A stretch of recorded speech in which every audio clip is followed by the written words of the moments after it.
The sky over Manhattan did not burn, but rather folded inward like wet origami. Gravity ceased to function as a constant, and instead became a suggestion, subject to the whims of a chaotic green frequency that registered on no known shield. Spectrum.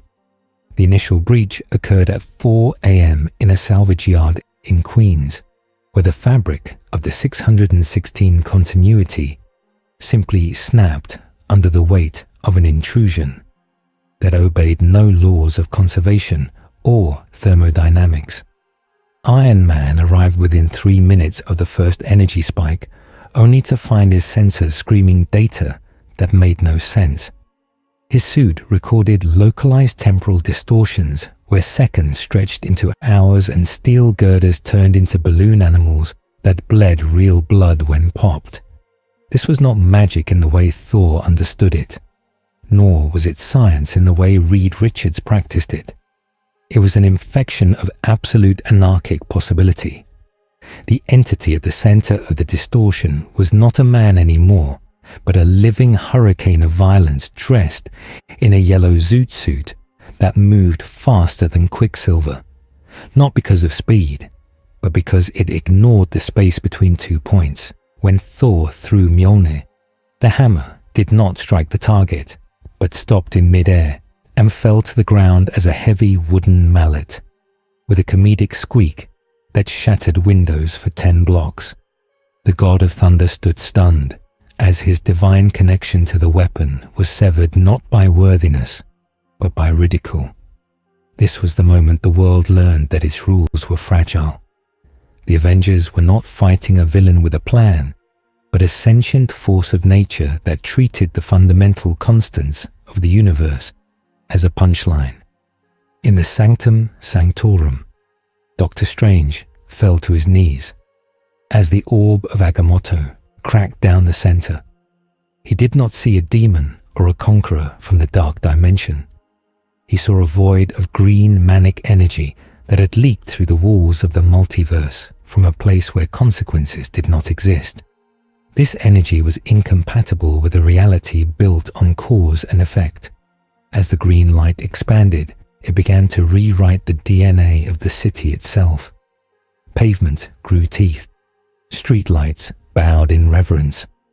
The laws of physics were being held hostage by a user who treated omnipotence like a toy.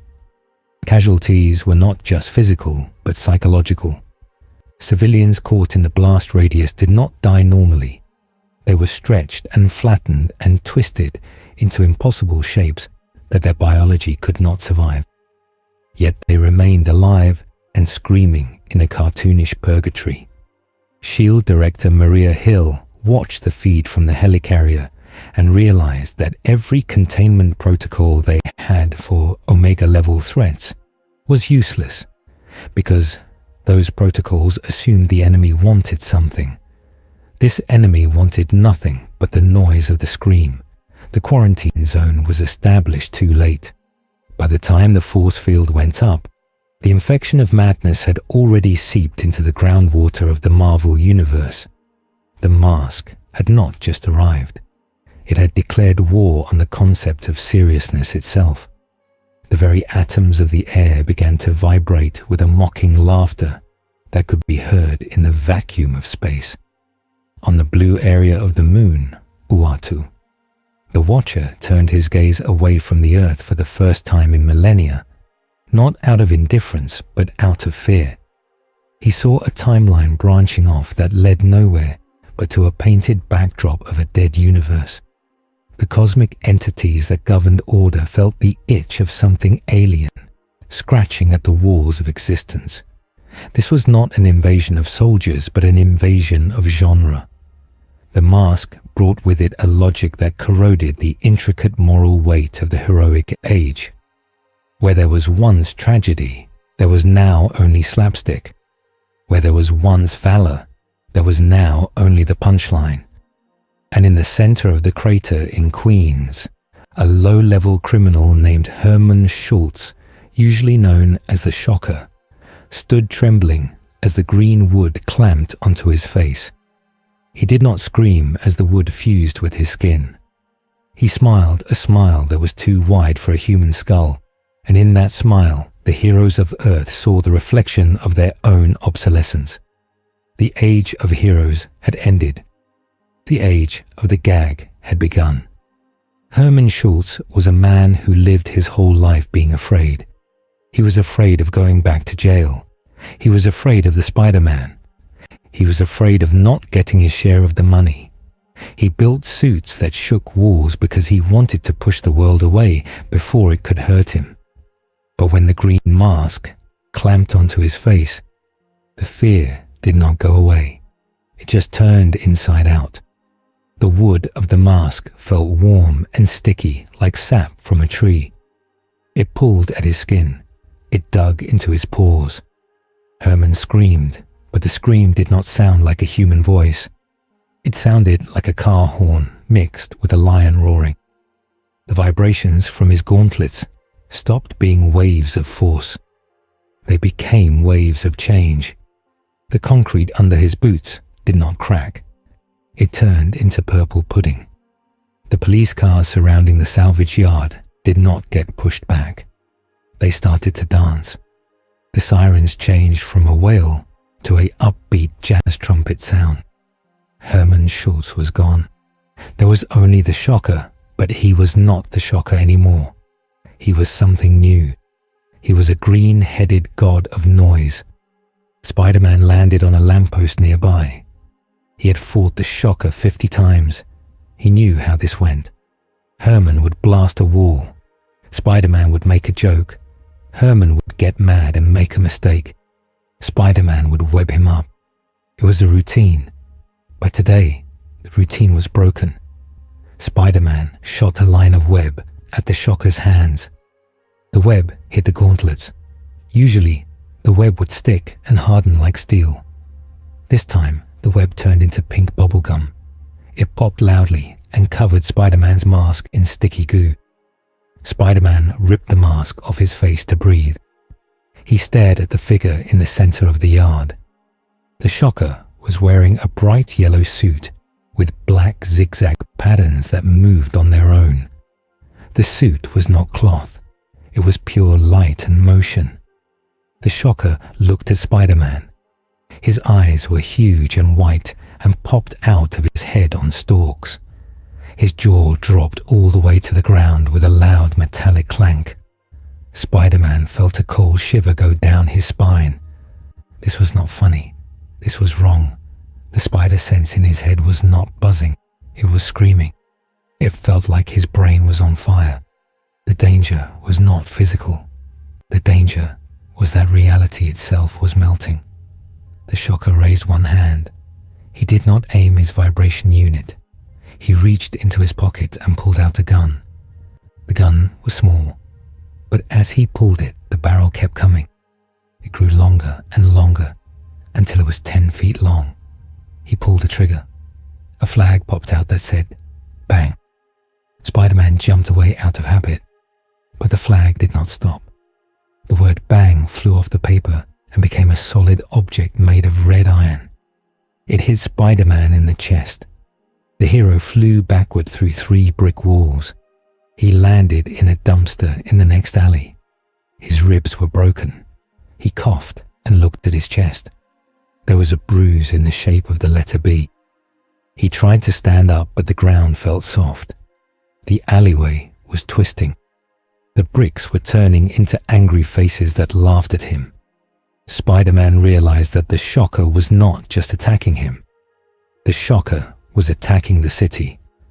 Iron Man arrived 2 minutes later. Tony Stark had been tracking the energy signature from his tower. His computer told him that the energy was similar to the Infinity Stones, but much more chaotic. It had no pattern.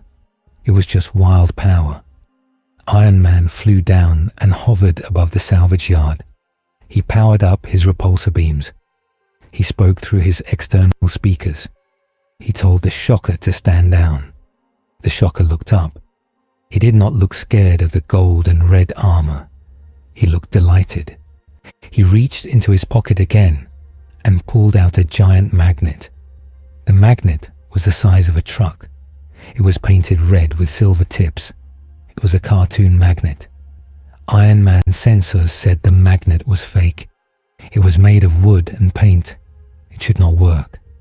But then the shocker pointed it at Iron Man. Tony Stark felt his suit lurch. The laws of magnetism were being rewritten by the man in the yellow suit. The armor was dragged down from the sky. Iron Man fired his thrusters to full power to escape. It did not matter. The magnet ignored the thrusters. Iron Man slammed into the giant magnet with a crunch.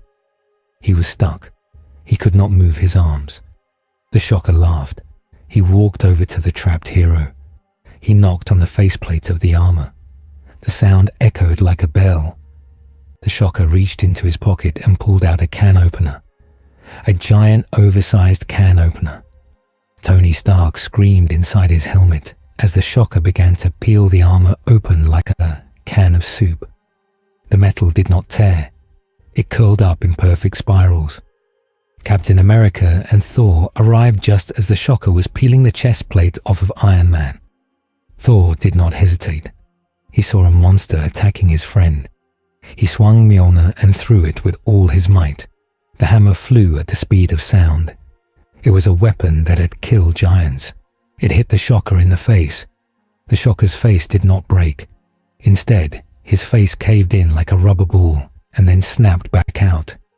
The shocker opened his mouth and swallowed the hammer whole. He gulped. His throat took the shape of the hammer as it went down. He patted his stomach. Then he burped. A bolt of lightning shot out of his mouth and hit a police car, blowing it up. Thor stood frozen. He summoned the hammer back to his hand. The shocker's stomach rumbled. The hammer flew back up his throat and out of his mouth. But it was covered in green slime and drool. Thor caught it, but looked disgusted. Captain America threw his shield. He aimed for the legs to trip the villain. The shield bounced off the ground and hit the shocker's shins. The shocker's legs shattered like glass. But there was no blood. There were just shards of yellow glass. The shocker looked down at his broken legs. He looked at the camera as if he was on a TV show. He shrugged.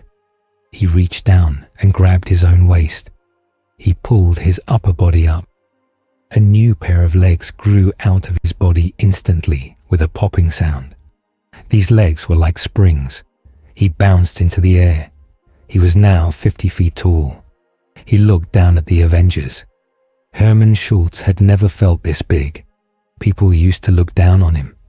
Now he was the giant. He reached into the clouds and grabbed a handful of white mist. He molded the cloud like clay. He turned the cloud into a giant anvil. He dropped it. The anvil fell on top of Captain America. Cap raised his shield. The shield was made of the strongest metal on Earth. It could stop anything. But the anvil was heavy with the weight of a joke.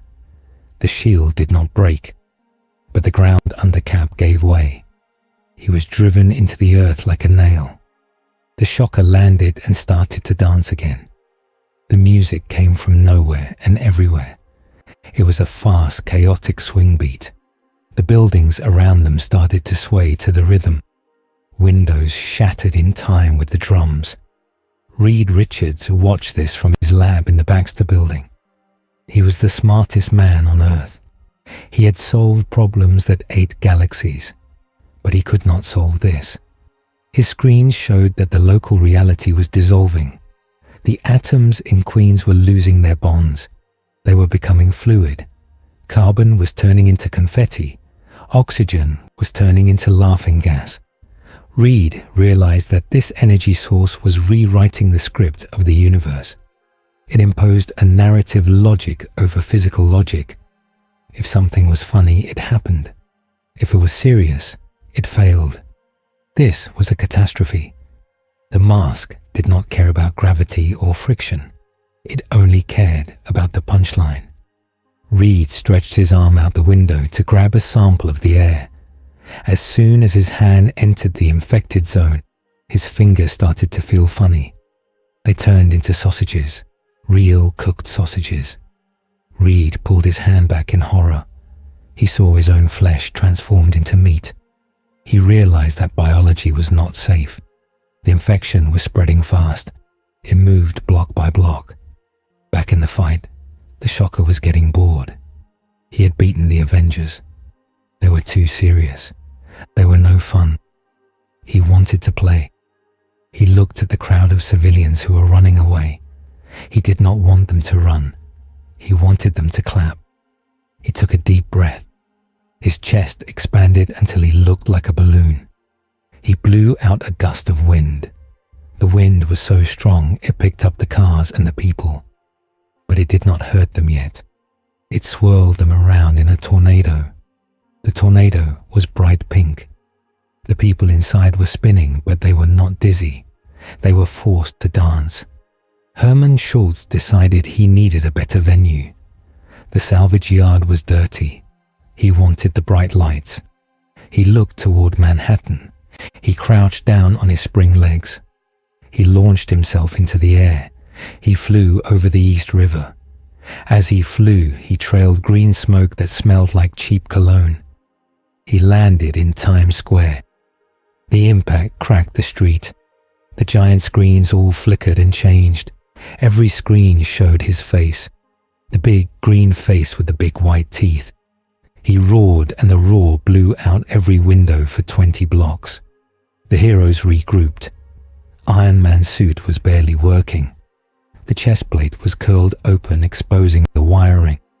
Thor was furious. He felt mocked.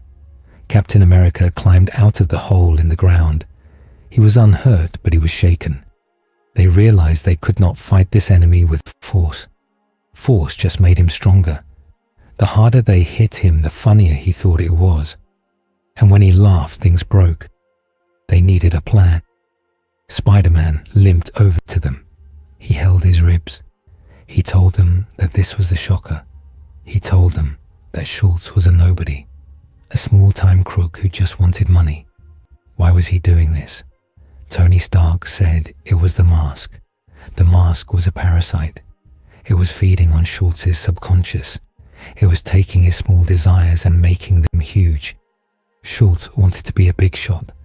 The mask made him a god, but a god with the mind of a child and the power of a universe. In Times Square, the horror began in earnest. The Shocker decided that the buildings were too grey. He pointed his finger. The Morgan Stanley building turned into a giant stack of poker chips. The chips were unstable. They wobbled. People inside the building screamed as the floors tilted. The Shocker laughed. He pointed at a bus. The bus turned into a giant hot dog on wheels. The passengers were trapped inside the bun. The Shocker was not killing them on purpose.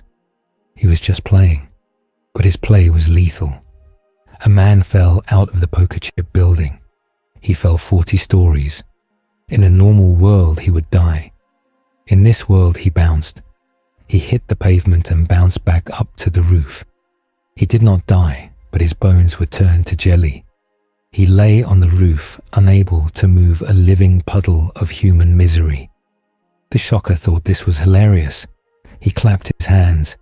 The sound wave shattered the eardrums of everyone in the square. Blood ran from their ears, but the blood was blue and green. The Shocker had changed the color of blood because red was too boring. Doctor Strange appeared in a circle of orange sparks. He floated above Times Square. He cast a spell of binding. The crimson bands of Cyttorak wrapped around the Shocker.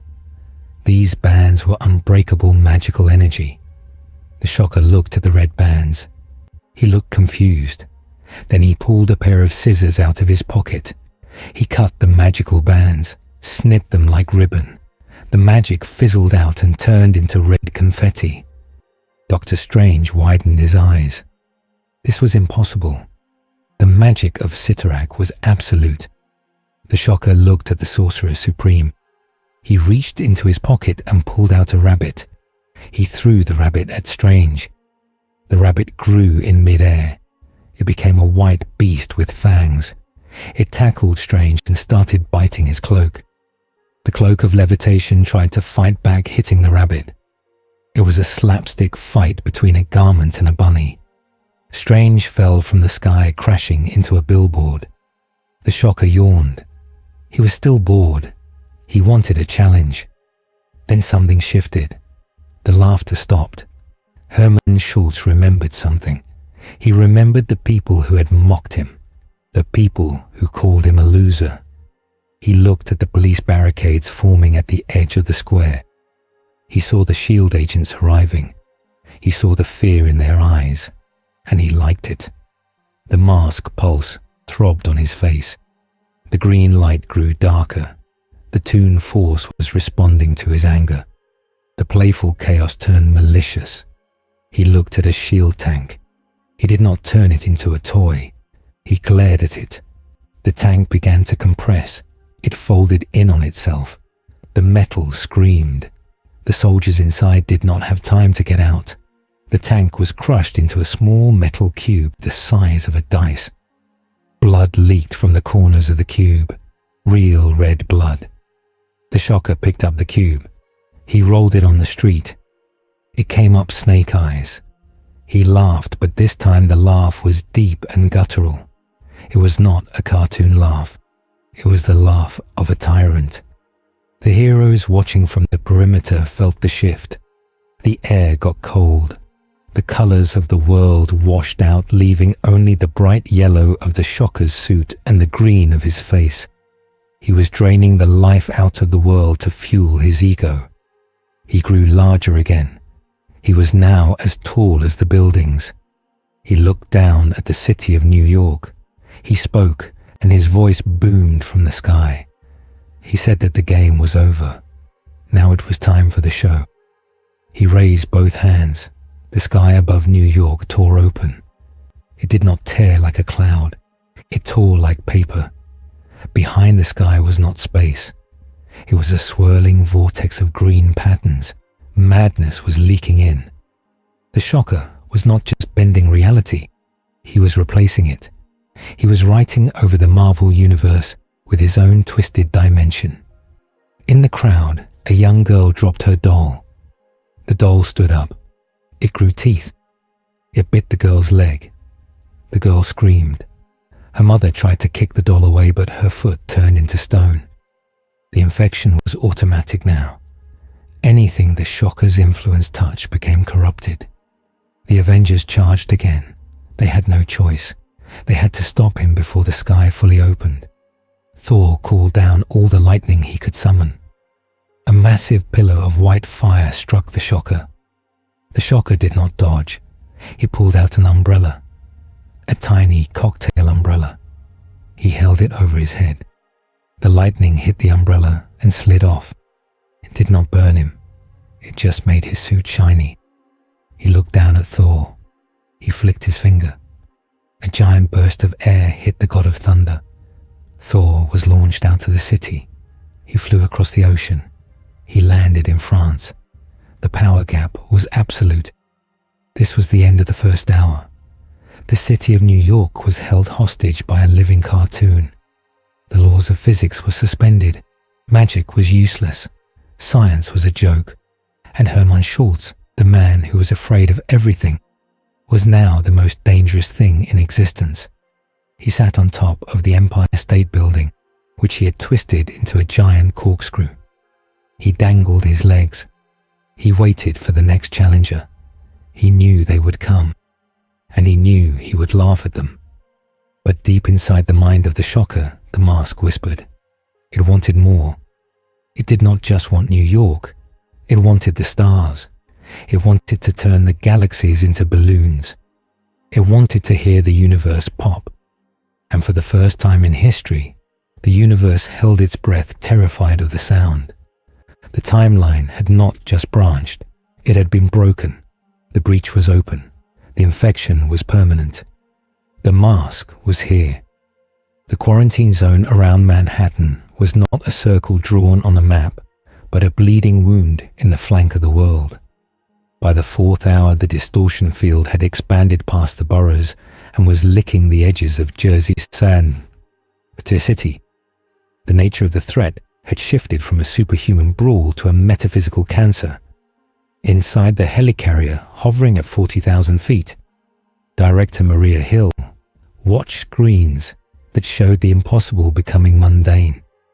SHIELD analysts were vomiting into wastebaskets as they tried to process the visual data. A satellite feed showed the Chrysler building detaching itself from its foundation and walking on spider legs made of steel beams toward Central Park, where it curled up like a sleeping dog. The Hudson River had turned into carbonated soda, bubbling with a toxic orange froth that dissolved the hulls of escaping ferries. This was not conquest. It was a rewriting of the base code of existence. The psychological fallout was immediate and catastrophic. In London and Tokyo and Moscow, the stock markets did not just crash.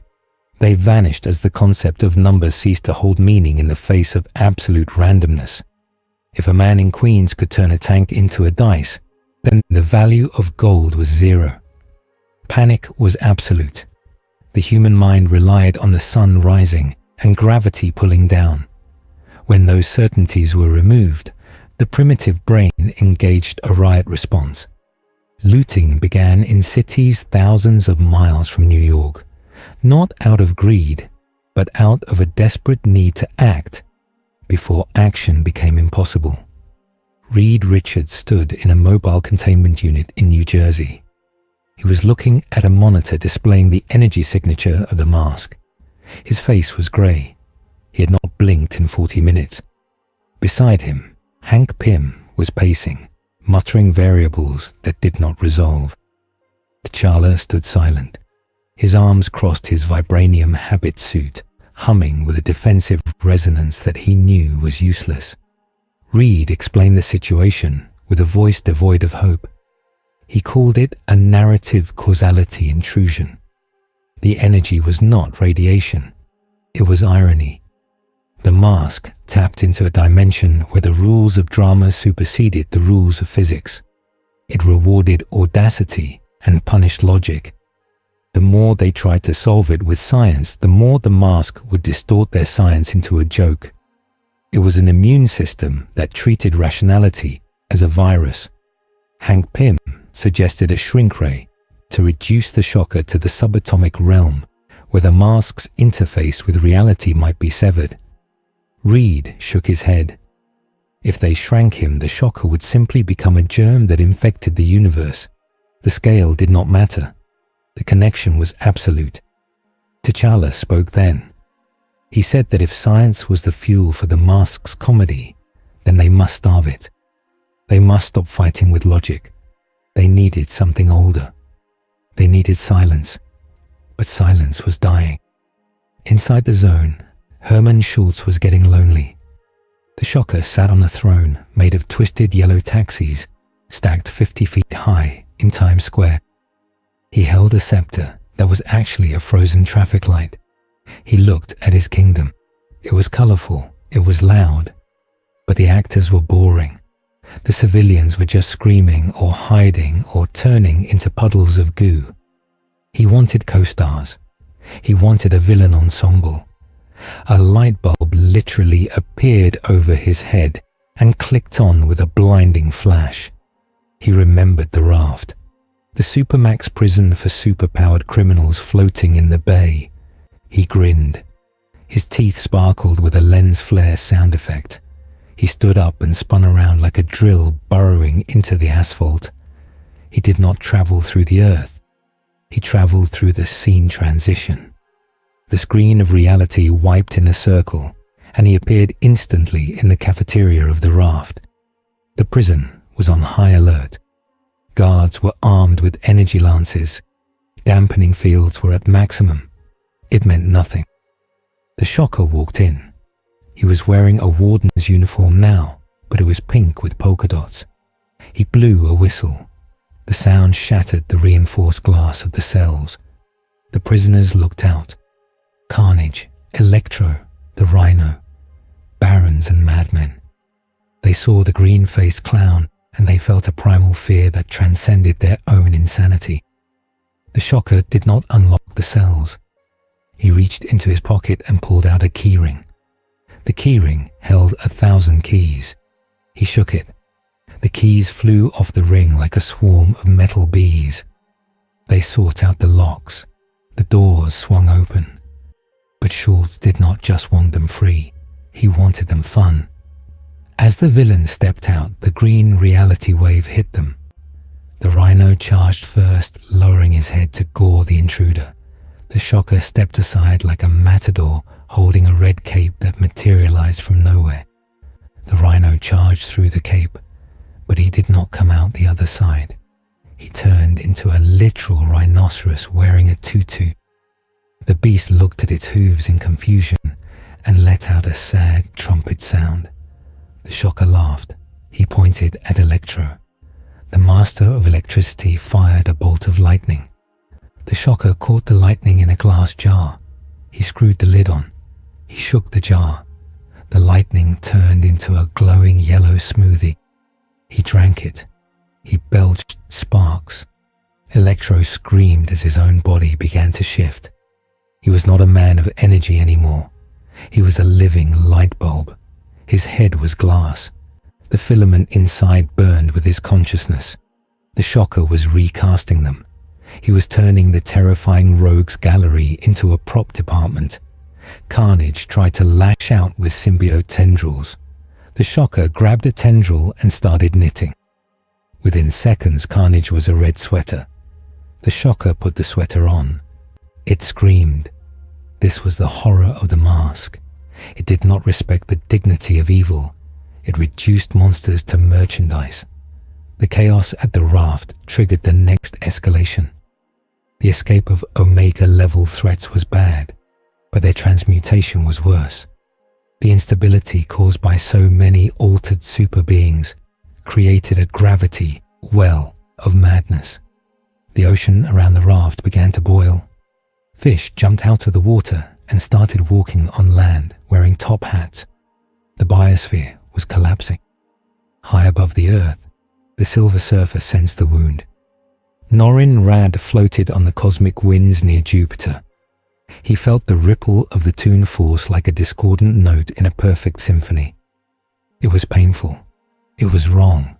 It was an affront to the power cosmic which bound the universe in order. The surfer turned his board toward Terra. He moved faster than light. He did not need to accelerate. He simply arrived. He descended through the atmosphere of Earth, a gleaming silver herald of balance.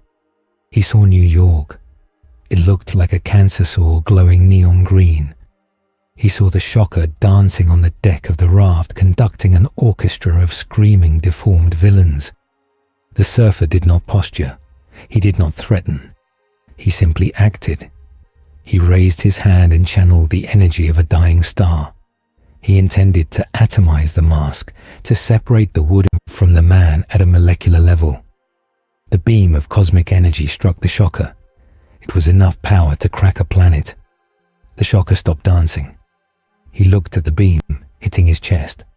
He looked at the silver man in the sky. He did not burn. He acted like he was taking a shower. He produced a scrub brush and a bar of soap. He scrubbed his armpits in the cosmic fire. He hummed a tune.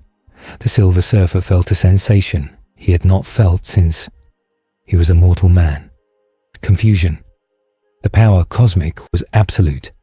It could rearrange matter. But the matter here refused to be rearranged. It was stubborn. The shocker finished his shower. He wrapped a towel around his waist. He looked up at the surfer. He reached into his pocket and pulled out a giant silver spoon. He extended his arm. The arm stretched a mile into the sky. The spoon scooped the Silver Surfer off his board. The surfer struggled, but his cosmic strength was gone. He was small. He was bite-sized. The shocker brought the spoon down. He looked at the tiny, struggling herald. He flicked the surfer into a bowl of cereal that had appeared on a giant table. The Silver Surfer, wielder of the power cosmic, was now drowning in milk. The shocker ate a spoonful of cereal, avoiding the surfer. He laughed. The board hovered alone in the sky. It drooped.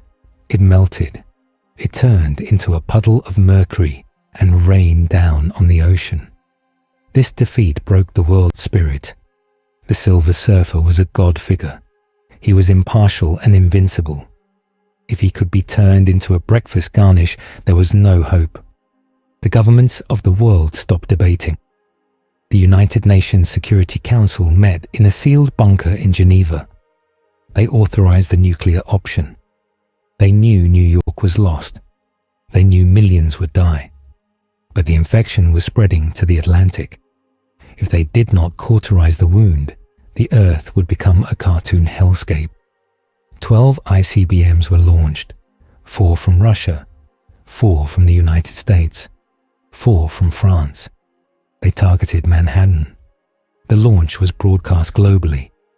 It was a mercy kill. The world held its breath. The missiles arced through the stratosphere. They were machinery of death. Cold, precise, serious. They entered the airspace of New York. The shocker was picking his teeth with a suspension bridge cable. He saw the missiles. He did not panic. He looked at his wrist where a watch would be. There was no watch, just a drawn-on dial. He tapped it. He looked at the camera. He whispered, "Lunchtime." The missiles did not detonate. As they approached the city, they slowed down. They stopped in mid-air. They turned to face each other.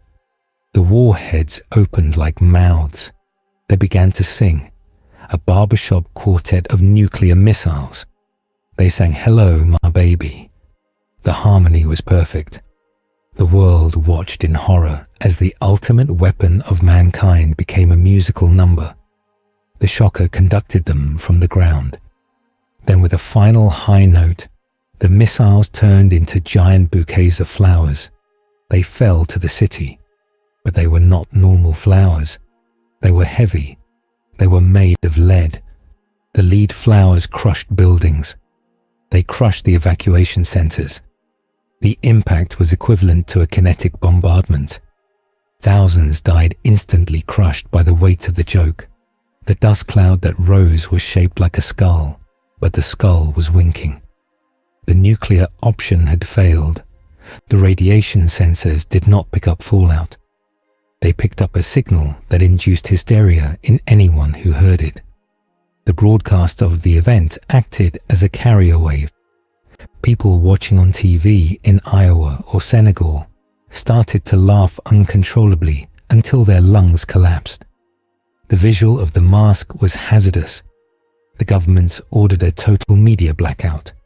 The internet was cut. Satellites were deactivated. The world went dark to save itself from the image of the clown. In Wakanda, Shuri worked frantically.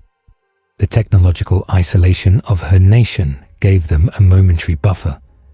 She analyzed the surfer's defeat. She realized the mask was reacting to aggression. It mirrored the intent of the attacker, but inverted the result. Violence was met with slapstick. Serious power was met with ridicule. The only way to win was to change the genre. But Schultz was driving the narrative too hard. He was accelerating. The shocker decided that night was too long. He didn't like the dark. It made it hard to see the audience. He looked at the moon, the full moon hanging over the Atlantic. He reached up. His hand passed through the atmosphere. It grew larger than a continent. The hand grasped the moon. The tides of the earth screamed. The gravitational pull shifted instantly. Massive tsunamis rose in the Pacific and Indian Oceans. Coastal cities were swallowed not by the mask's magic, but by the brutal physics of a celestial body being manhandled. The shocker dragged the moon closer. He brought it down until it hovered just above the atmosphere of the earth. He pulled out a paintbrush the size of a skyscraper. He painted a smiley face on the moon. The paint dripped. The drips were meteors. They burned through the atmosphere and struck Europe and Africa. The impact craters were perfectly round. The displacement of the moon caused the Earth's rotation to wobble. Day and night flickered like a strobe light. Weather patterns disintegrated. Snow fell in the Sahara. Fire reigned in the Amazon. The shocker was breaking the planet, not out of malice, but because he was a child playing with a gyroscope. He did not understand that the toys were alive. In the ruins of the Avengers Tower, Tony Stark crawled out of the wreckage. He had been working on something, a desperate idea. He saw the smiling moon filling the sky.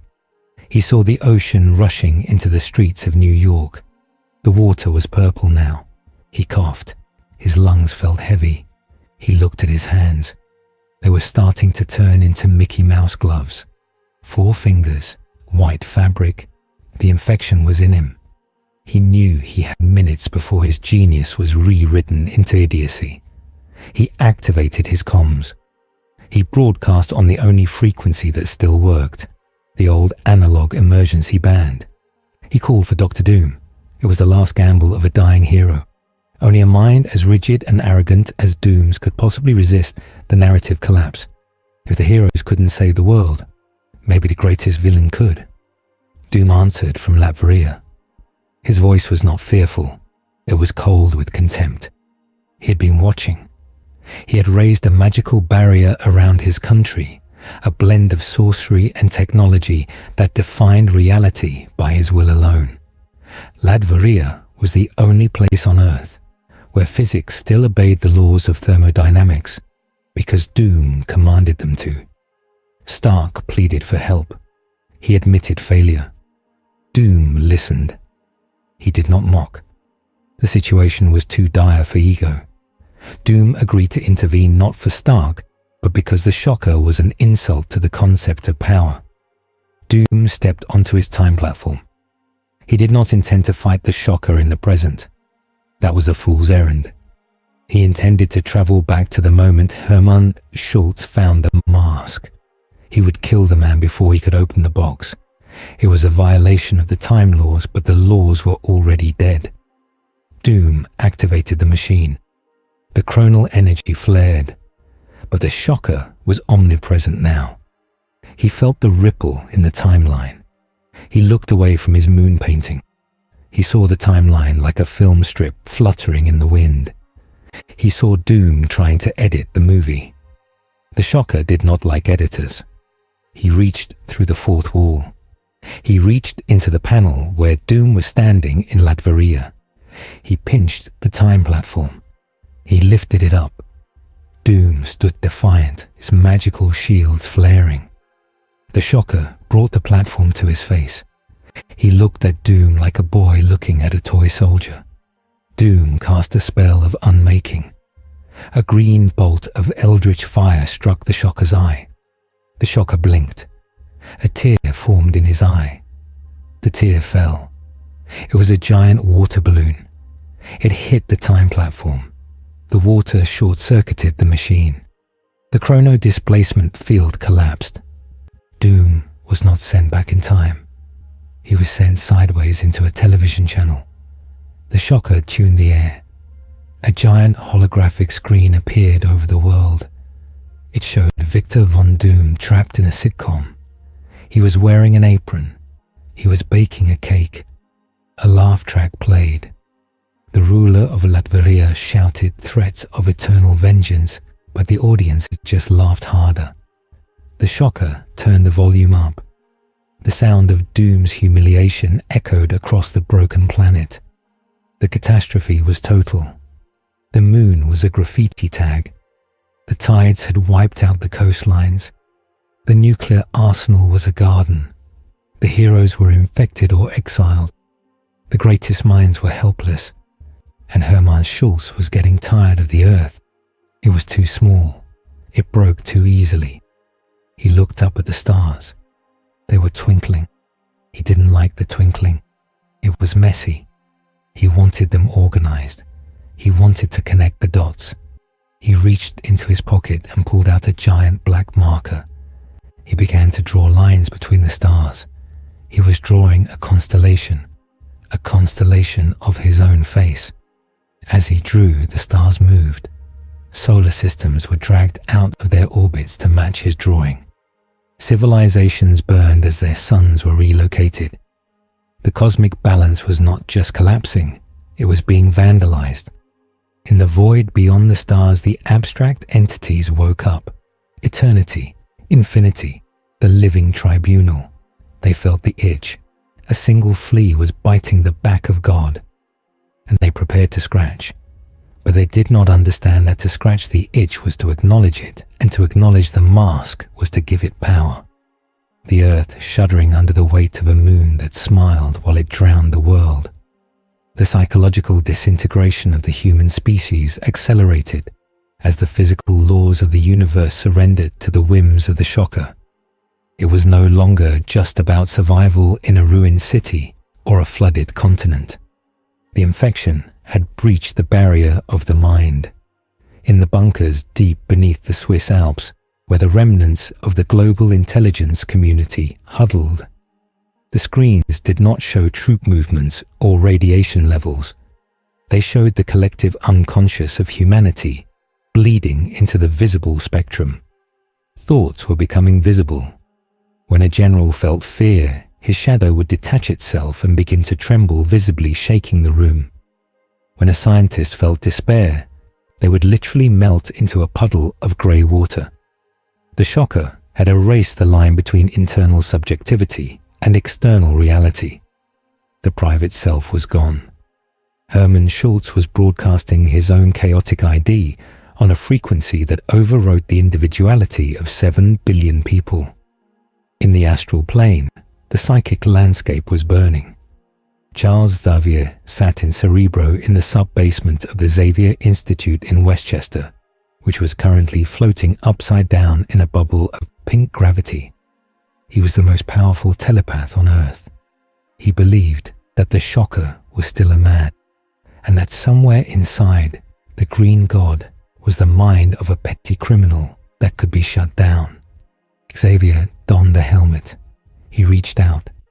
He bypassed the shields. He found the mind of Hermann Schultz. It was a mistake that would doom the psychic architecture of the mutant race. Xavier did not find a mind. He found a studio audience. The consciousness of the shocker was not a singular ego, but a roaring, infinite crowd of invisible observers laughing and applauding. When Xavier entered, he was not the invader. He was the guest star. The psychic backlash was instantaneous. In the physical world, Xavier began to scream, but the scream was dubbed over by a slide whistle sound effect. His brain did not shut down the shocker. The shocker's madness flowed back through the connection. It traveled down the Cerebro uplift. It hit every mutant mind connected to the network. In seconds, the psychic potential of the X-Men was inverted. Jean Grey felt the Phoenix Force retch. The cosmic firebird turned into a rubber chicken that burned with cold fire. Cyclops opened his eyes, and instead of concussive force, confetti shot out at Mach speed, shredding the walls. The telepathic link became a vector for the virus. Mutants around the world who were hiding from the chaos suddenly began to act out slapstick routines against their will.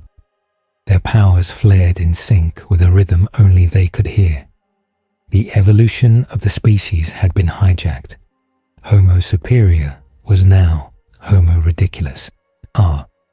Xavier slumped in his chair, his mind erased, replaced by a permanent loop of canned laughter. The greatest defense of the mind had fallen. With the fall of the psychics, the last barrier to cosmic intervention was removed.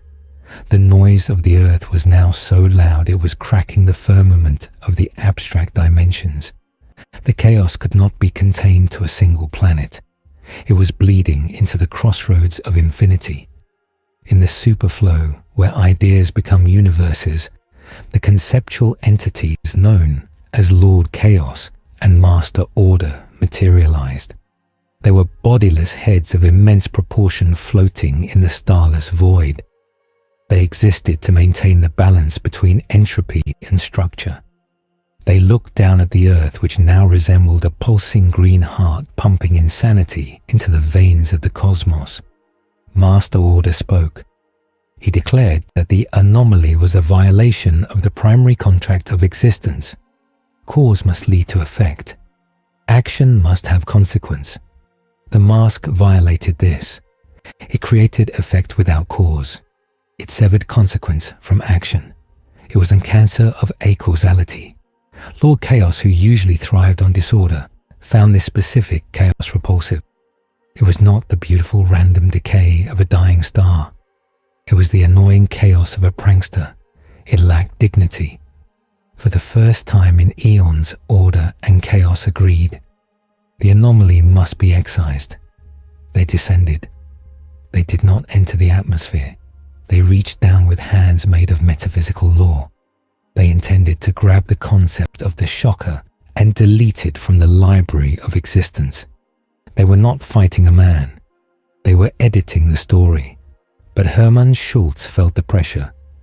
He was busy playing hopscotch on the ruins of the Pentagon, using aircraft carriers as stones. He looked up. He saw the giant floating heads in the sky. He did not see gods. He saw critics. He hated critics. They always told him he was small. They always told him he was nothing. The shocker frowned. The green wood of the mask tightened on his face. He reached into his pocket and pulled out a remote control. It was a universal remote. He pointed it at Master Order. He pressed the mute button. Master Order's mouth disappeared. The entity panicked. He tried to speak the words of creation, but his face was smooth skin. The shocker pointed the remote at Lord Chaos. He pressed the pause button. The swirling vortex of Lord Chaos froze. The entropy stopped. The entity became a static image hanging in the sky. The shocker laughed. He pressed the menu button. A giant holographic menu appeared in the sky covering the sun. Options listed included brightness contrast, tint, and aspect ratio. The shocker adjusted the hue. The blue sky turned vomit green. The white stars turned hot pink. He adjusted the vertical hold. The image of the two cosmic entities began to scroll upward violently. They were trapped in a bad signal. The shocker was not just bending reality. He was treating the cosmos as a user interface. The failure of order and chaos triggered the failsafe. The fabric of space-time began to tear not from damage, but from the entry of something too large to fit. A golden light illuminated the solar system. It was a light without heat, a light of pure judgment. The living tribunal had arrived, the guardian of the multiverse, the entity that answered only to the one above all. The tribunal was three faces on one hooded head: equity, necessity, vengeance. It dwarfed the sun. Its body was the star field itself. It held the staff of power. The tribunal did not speak. It simply was. Its presence usually forced all reality to align with its will. The laws of physics were merely the tribunal's habits. It looked at the earth. It judged the shocker to be a threat to the omniverse. The tribunal prepared to pronounce the verdict of unmaking. It raised its hand. The gesture should have erased the Milky Way to save the rest of creation.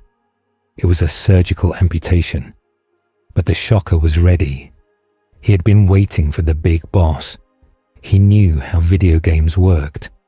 After the mini-bosses came the final boss. He jumped off the earth.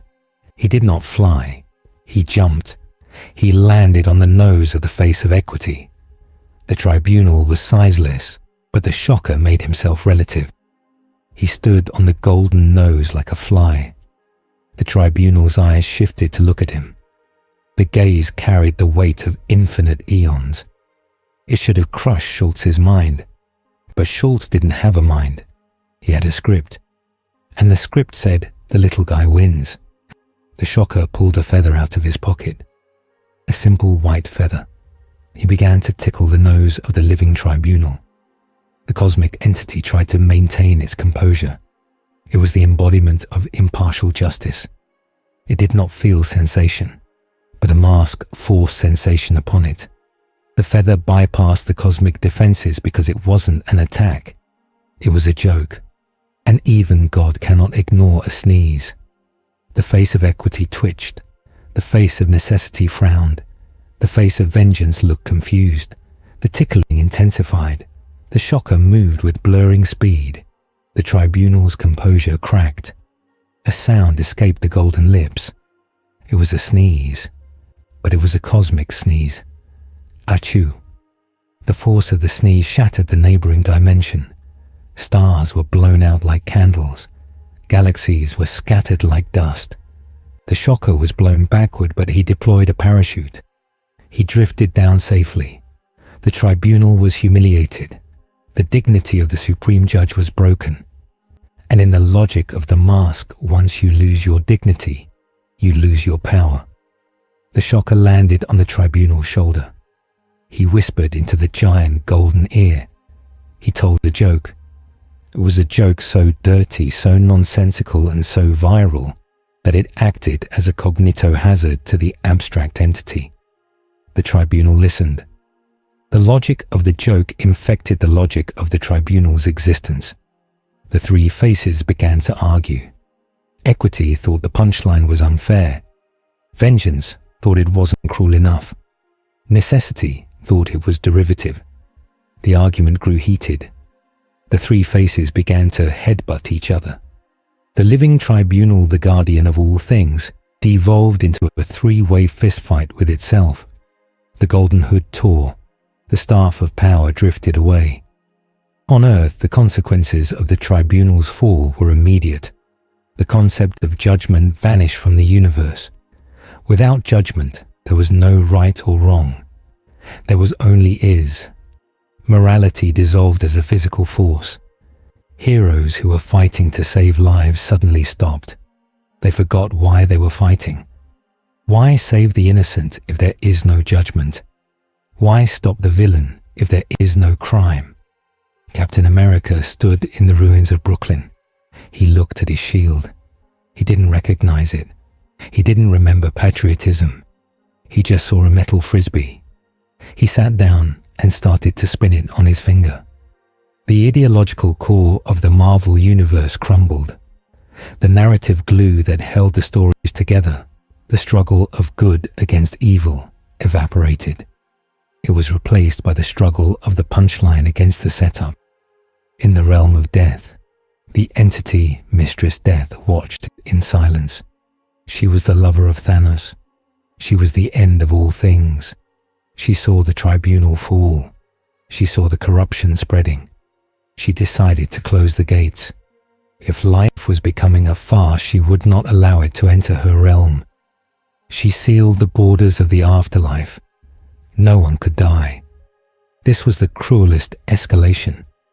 On Earth, bodies that had been crushed, flattened, or exploded did not cease to function. The biology of the tomb took over completely. A man flattened by a steamroller stood up as a flat sheet of paper. He was alive. He could feel pain, but he could not die. He was trapped in a two-dimensional existence, screaming without lungs. Soldiers on the battlefields who had been shot full of holes did not bleed out. They drank water, and it leaked out of the holes like a fountain. They were denied the release of the void. The shocker had inadvertently created a hell where suffering was eternal, because mortality was too serious for his world. Doctor Strange dragged himself through the sanctum sanctorum. The house was trying to eat him. The staircases were swallowing his legs. He reached the library. He was looking for the Darkhold, the Book of the Damned. He had exhausted the white magic. The Vishanti had fled. He needed the darkness. He needed to fight chaos with corruption. He opened the book. The pages were blank. Then text began to appear, but it was written in Comic Sans. It was a script. It was the script of the scene he was currently in. Strange read the words. Doctor Strange looks at the book in horror. He realizes he is a fictional character. Strange screamed. The fourth wall broke for him. He looked up and saw the panel borders. He saw the speech bubbles coming out of his own mouth. The realization shattered his sanity. He was not a sorcerer supreme. He was ink on paper. He tried to cast a spell to erase the ink. He tried to tear the page he was on, but his hands were part of the page. He could not escape the medium. The shocker had weaponized the medium itself. At the center of the devastation, Hermann Schultz sat on the throne of the living tribunal, which he had dragged down to earth and placed in Central Park. He was wearing the tribunal's golden hood, but he wore it sideways like a wrapper. He was bored again. He had beaten the heroes. He had beaten the villains. He had beaten the gods. He looked at the sky. It was full of static. The universe was glitching. Objects were loading in low resolution. Trees looked like green triangles. Cars looked like grey blocks. The reality engine was running out of memory. The mask was consuming too much processing power. Schultz didn't care about memory. He cared about the audience. But who was the audience? If everyone was a toon who was laughing, he realized the problem with a world of clowns. If everyone is funny, no one is funny. He needed a straight man. He needed someone who could not be broken. Someone so dull, so devoid of imagination, so utterly grounded in the mundane that the mask could not find a hook to pull. He searched the timeline. He searched the multiverse. He found him. Not a god, not a king, a bureaucrat, a man of absolute grey. In the Time Variance Authority, a mid-level manager named Mobius M. Mobius was staring at a file. The TVA existed outside of time. It was built on bureaucracy. It was the most boring place in existence. The shocker smiled. He had found his foil. He reached through the fabric of the dimension. A giant green hand burst through the ceiling of the TVA offices. It grabbed Mobius. It grabbed his desk. It grabbed his stapler. It pulled them into the 616 reality. Mobius landed in Central Park. He adjusted his tie. He picked up his stapler. He looked at the 50-foot-tall glowing green god, wearing the clothes of the Supreme Cosmic Judge. Mobius did not scream. He did not laugh. He looked annoyed. He checked his watch. He opened a file. He walked up to the shocker's giant toe and tapped it with a pen. "You're in violation of Section 7 Alpha of the Sacred Timeline," Mobius said. His voice was flat, monotone. It cut through the manic laughter like a knife. The shocker looked down. He was expecting fear. He got paperwork. He blasted Mobius with a ray of tickle energy. Mobius stood there. His suit rumbled, but he didn't smile. He just sighed and made a note on his clipboard. "Assault on a TVA agent. That's another infraction." The shocker was confused. Why wasn't it working? The mask fed on repressed desires. But Mobius had no repressed desires. He was perfectly content with filing. He was the irresistible force meeting the immovable object of bureaucracy. The shocker growled. He transformed into a dragon. He breathed fire. Mobius held up a form labeled Fire Safety, Hazard 101. The fire hit the paper and vanished. "You don't have a permit for open flames," Mobius stated. This was the ideological fracture. The shocker represented the anarchy of the imagination. Mobius represented the tyranny of the mundane. And for the first time since the breach, the anarchy blinked. The shocker felt a twinge of doubt, not fear, but annoyance. This man was ruining the bit. And if the bit is ruined, the power fades. The shocker shrank down to human size. He got in Mobius's face. He pulled out a horn and honked it. Mobius marked a checkbox. Noise violation. The shocker pulled out a pie. Mobius opened a folder. "Food waste," the shocker screamed. "Why aren't you laughing?" Mobius looked him in the eye. "Because it's not funny, Mr. Schultz. It's just messy, and someone has to clean it up." The mention of his name hit Hermann Schultz hard. Not the Shocker. Mr. Schultz, the loser, the nobody. The mask tightened. It was fighting for control. It wanted to escalate. It wanted to erase Mobius. But the introduction of the TVA agent had anchored a tiny piece of reality, a small circle of grey pavement where physics worked because Mobius refused to acknowledge the alternative. It was a foothold, a beachhead for sanity. Watching from the shadows, a scarred and broken Natasha Romanoff saw the interaction. She realized the truth. You can't outgun the mask. You can't outmagic it, but you can bore it to death. You can reject the premise of the joke. She tapped her comms. She spoke to the scattered resistance. Don't fight him. Ignore him. Do your taxes. File reports. Be boring. It was a desperate strategy. The weaponization of ennui. Across the world, the surviving heroes tried to calm their minds. They stopped posturing. They stopped delivering dramatic speeches. They started doing math problems in their heads. They started reciting the alphabet. The ambient energy of the world began to dip. The bright neon colors faded slightly. The background music lowered in volume. The Shocker felt the drain. The audience was leaving the theater. He started to panic. He needed a finale. He needed something so loud they couldn't ignore it. He looked at the sun. He decided to pop it. He began to grow again. He grew past the clouds, past the atmosphere. He was going to clap his hands around the sun and extinguish the light of the solar system to get one last reaction. But as he grew, he felt resistance. Not from the outside, but from the inside. The mask was attached to Hermann Schultz, and Hermann Schultz was tired. His mind was fractured. He had been awake for 48 hours of continuous mania. The human host was burning out. The symbiosis was straining. The mask wanted to go bigger, but the biological battery was empty.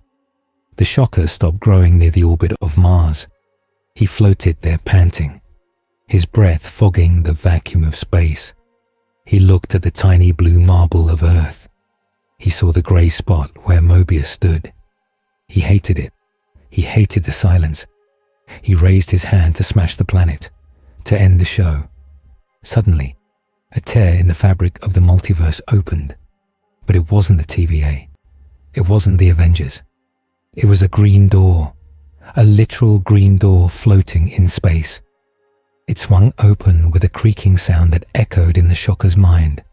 From the darkness behind the door, a voice spoke. It was not a funny voice. It was a voice of deep primal rage. "You are using my color," the voice said. The one below all had noticed the commotion. The entity that resided in the below placed the source of gamma mutations, the dark mirror of the one above all. It did not like competition. The mask was green. Gamma was green. But the mask was the green of envy and mania. Gamma was the green of hate. The two frequencies were incompatible. Green tendrils emerged from the door. They were not cartoonish.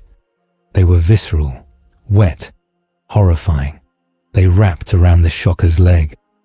The Toon Force met the Horror Force. The Shocker screamed as the tendrils burned his skin.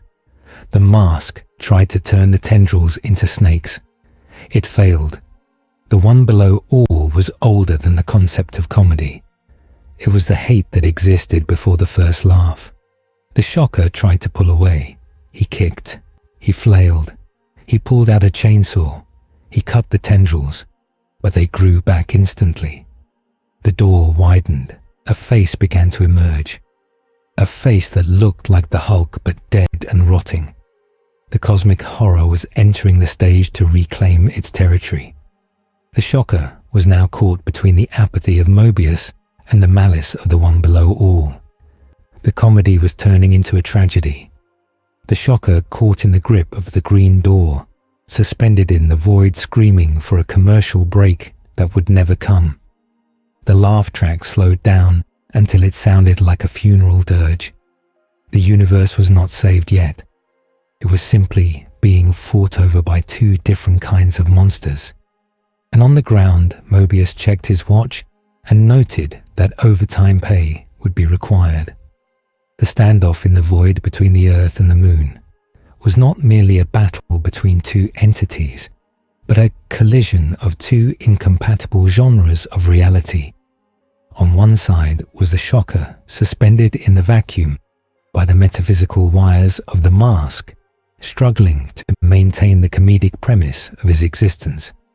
On the other side was the Green Door, a portal to the below place which operated on the logic of absolute horror and irreversible consequence. The Shocker tried to turn the tendrils of the one below all into sausages, but the magic failed. The gamma energy that poured from the door was not matter, it was hate, and hate is not funny. The transmutation effect of the mask fizzled against the sheer density of the one below all's malice. The tendrils did not transform, they simply tightened. They burned through the yellow suit. They burned through the zoot suit's padding. They touched the skin of Hermann Schultz. For the first time since putting on the artifact, Hermann felt pain. Real, searing, biological pain. He screamed. The sound did not produce a speech bubble. It was lost in the vacuum transmitted only through the psychic wavelength that was driving the world mad. The scream was the first serious thing Hermann had done in 2 days. It cracked the mask's hold. The symbiosis between the artifact and the host relied on a shared desire for chaos. But Hermann did not want this chaos. He wanted to go home. He wanted to be safe. The doubt in his mind acted like a poison to the Toon Force. The giant cartoon eyes on his face shrank. The green light flickered. On the surface of the Earth, the stalemate held by Mobius was fragile. The zone of normalcy in Central Park was shrinking. The agent of the Time Variance Authority stood his ground armed only with a clipboard and a terrifying lack of imagination.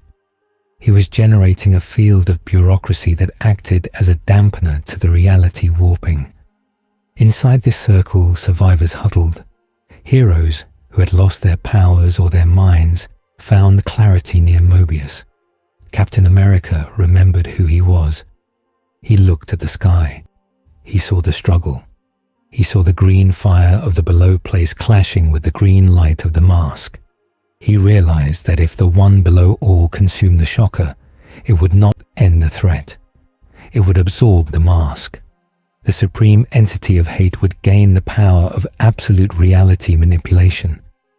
A being that wanted to kill all life would suddenly have the ability to turn the universe into a slaughterhouse where the victims could never die because death was just a scene transition.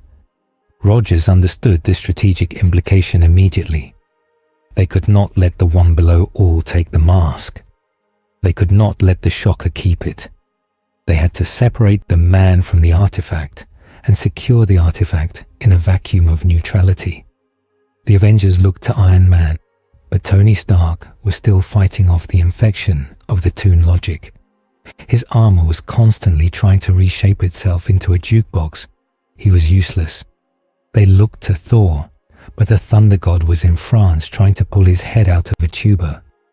The only hero capable of reaching the upper atmosphere who still possessed a shred of tactical sanity was the Vision. The synthezoid had been phasing through the ground to avoid the chaos. His logic circuits were immune to the emotional contagion of the mask because he had no subconscious for the mask to exploit, and he was immune to the biological horror of the Green Door because he was not alive. He was the perfect neutral agent. Captain America gave the order. Vision acknowledged. He did not fly with a cape fluttering. He simply adjusted his density to become lighter than the atmosphere and ascended like a balloon. He rose through the clouds of acid rain. He rose past the smiling moon. He approached the deadlock in the void. As Vision ascended, the psychic pressure on Earth intensified. The clash of the two green energies created a dissonance that caused physical pain to anyone with a nervous system. People on the ground fell to their knees, bleeding from their noses. The fabric of the sky began to bruise, turning purple and black. The vision reached the combat zone. He saw the shocker being dragged inch by inch toward the green door. The one below all was hungry. The face in the door was opening its mouth, a maw of infinite rot. The shocker was kicking and flailing, pulling items from his pockets in a panic. A rubber chicken, a whoopee cushion, a bouquet of dynamite. He threw them at the door. The dynamite exploded, but the fire was swallowed by the darkness. The one below. All did not care about gags. It only cared about the soul of the man inside the suit. Vision calculated the trajectory. He needed to phase his hand through the shocker's head and solidifying it just enough to push the mask off the face without killing the host. It was a surgical operation to be performed in the middle of a cosmic brawl. Vision accelerated. He phased through the shocker's flailing arm. He reached for the face, but the mask sensed him. The mask was sentient. It knew it was being cornered. It did not want to go into the green door where the fun would die. It also did not want to be removed. It panicked. It triggered a defensive reflex. The shocker's head spun 360 degrees. He faced the vision. The mask's eyes widened. The shocker opened his mouth and unleashed a sonic scream that was not sound but pure rejection. The scream hit the vision. It scrambled his density control. The synthezoid turned instantly into a solid block of lead. He plummeted from the sky. The rescue mission had failed. The shocker turned back to the door terrified. He was inches away. He could smell the decay. He could hear the whispers of the damned. "Please," Herman sobbed. "I don't want to play anymore." This was the moment of the small choice. The choice did not belong to a god or a super soldier. It belonged to a teenager from Queens who was currently clinging to the antenna of the Empire State Building. Spider-Man had watched Vision fall. He saw the shocker crying. He heard the plea. Peter Parker knew Herman Schultz. He had fought him for years. He knew Herman was a coward and a thief, but he was not a monster. He was a man who made bad choices because he was afraid of being weak. And right now, he was the weakest thing in the universe. Spider-Man looked at his web shooters. They were damaged. The fluid was running low. He looked at the distance. It was impossible.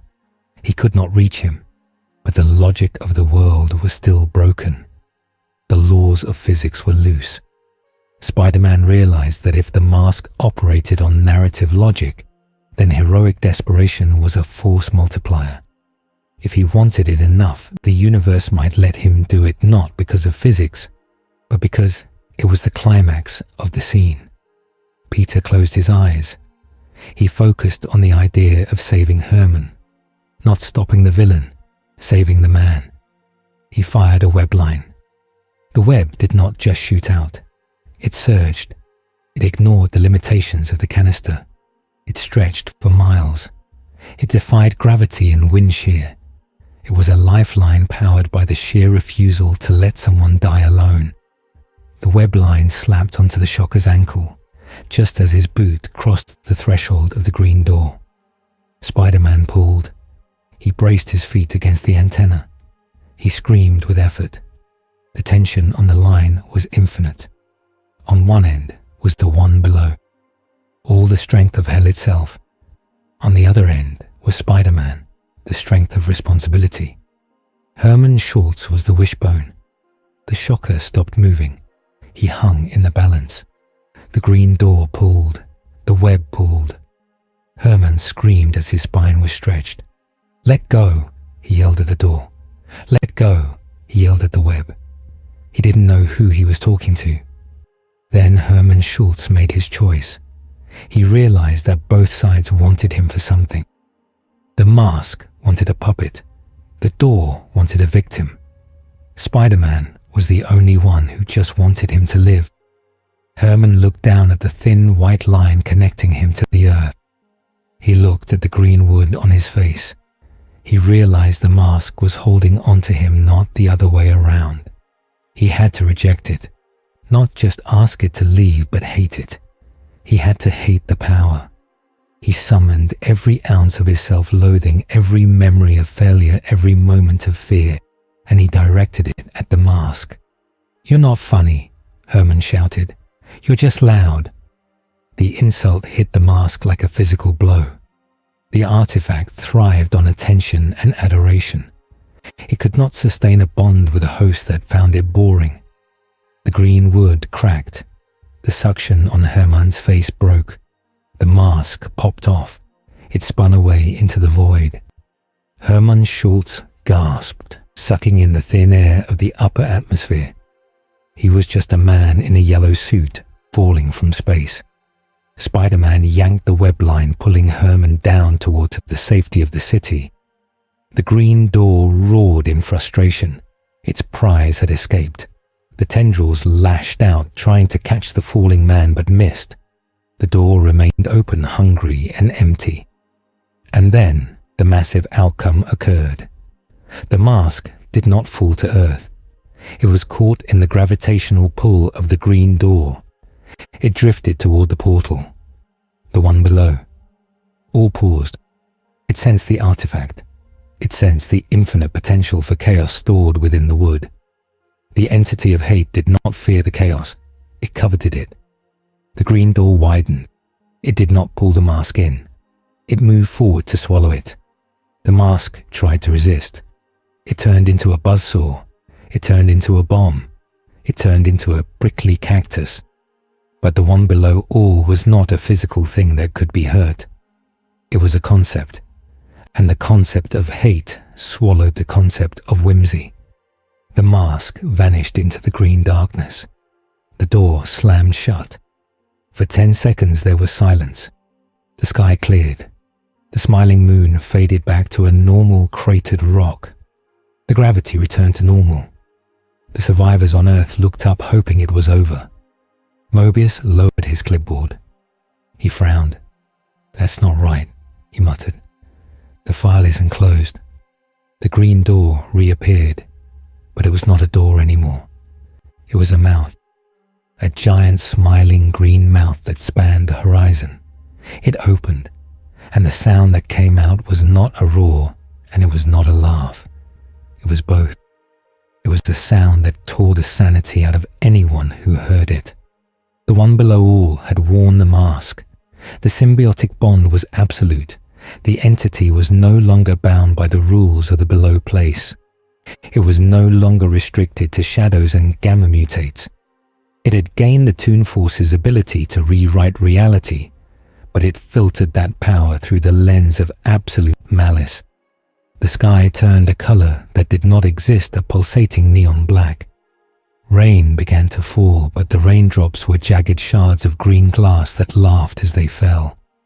The new entity descended. It did not have a body. It was an atmosphere, the gamma mask. It touched the atmosphere of the Earth, and the air itself turned toxic. Not chemically toxic, but narratively toxic. To breathe the air was to inhale the desire to hurt. Civilians who inhaled the mist didn't turn into clowns. They turned into monsters. Their bodies twisted into caricatures of their worst traits. A greedy man became a giant mouth filled with gold teeth that ate his own limbs. A vain woman turned into a living mirror that shattered and reformed endlessly. The body horror was combined with the slapstick speed. Transformations happened in a single frame. The world was becoming a Bosch painting animated by Looney Tunes. Spider-Man caught Herman Schultz. They landed on a rooftop. Herman was shivering. He was sane, but he was broken. He looked at the sky. "What did we do?" he whispered. Spider-Man didn't answer. His spider sense was vibrating so hard, it felt like his skull was cracking. He looked at the city. The buildings were melting, but they weren't melting into pudding like before. They were melting into flesh. The skyscrapers were groaning. The windows were blinking eyes. The city was coming alive and it was in pain. The gamma mask was turning the environment into a living organism of suffering. Dr. Doom watched from his screen in the grey zone. He saw the shift. He realized the calculation had changed. The shocker was a child with a gun. This new entity was a god with a torture chamber. Doom stood up. He looked at Mobius. "Your bureaucracy is insufficient," Doom stated. "You cannot file paperwork against a hurricane of hate." Mobius looked shaken. He nodded. "The timeline is branching into a dead end. There is no variance left. It's all just noise." Doom adjusted his gauntlets. "Then we must make a silence loud enough to break it." Doom had a plan. A plan he had been saving for a worst-case scenario. He needed to reach the Baxter building, or what was left of it. He needed Reed Richards, not to save him but to use him. Doom marched out of the safety of the grey zone. As soon as he crossed the line, the reality warping hit him. His armor tried to turn into a suit of knight's armor made of tin cans. Doom exerted his will. "I am Doom," he intoned. The armor stabilized. It was a battle of will against reality. Doom walked through the screaming streets. He saw things that would break a lesser mind. He saw a bus full of people turned into a centipede of human limbs. He ignored it. He focused on the destination. He reached the Baxter building. It was now a giant tree made of bone. Doom blasted the entrance. He found Reed in the lab. Reed was currently a puddle of blue liquid spread across the floor. He was alive, but he had lost his form. "Richards," Doom commanded, "solidify." The puddle rippled. Reed's face formed in the liquid. "Victor," he gurgled. "The constants, they're gone. Pi is exactly 3. Gravity is optional. I can't think." Doom knelt down. He did not offer pity. He offered purpose. The mask has bonded with the one below all.